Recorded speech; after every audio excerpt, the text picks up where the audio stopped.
Сәлеметсіздер ме? Бүгін біз сіздермен жасанды интеллект көмегімен презентация жасауды үйренеміз. Ол үшін кез келген браузерге кіресіздер және браузерде гамма app деп жазамыз. Кейін іздейміз. Осы шыққан нәтижеден гамма app сайтына кіреміз. Және бұл гамма app сайтына Google аккаунт арқылы кіру керек. Менде мұнда Google аккаунт бар, автоматты түрде кіреді.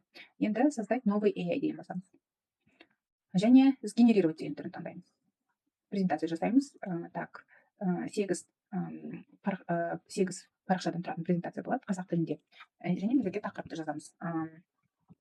Енді бұл жерге мен мысалы мынандай тақырып жазайын. Жасанды интеллект көмегімен сабақтан бағалауды ұйымдастыру. Жасанды интеллект көмегімен сабақта бағалауды ұйымдастыру. Создать конспект дейміз. Так, где жасап береді. И генерировать.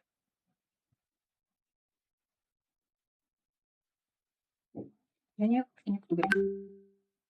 Күтеміз кішкене.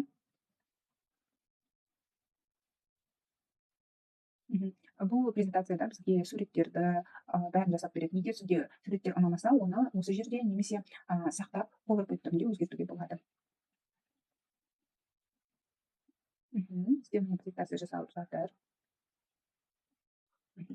Вот, презентация дайын. Генерировать. Жиі көмегімен сабақта бағалауды ұйымдастыру.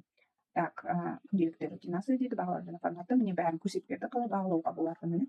Және осыны өзгерткілеріңіз келсе, осы жерде өзгертуге болады. Немесе презентация түрінде сақтап, немесе PDF түрінде сақтап өзгертуге болады. Мысалы, мен осы презентацияны сақтағым келсе, экспорт деген батырманы басамын, PDF, немесе PowerPoint мен PDF түрінде сақтан етейін. PDF түрінде жүктеп аламын. Так, жүктелді. Және загрузкидан ашып көремін.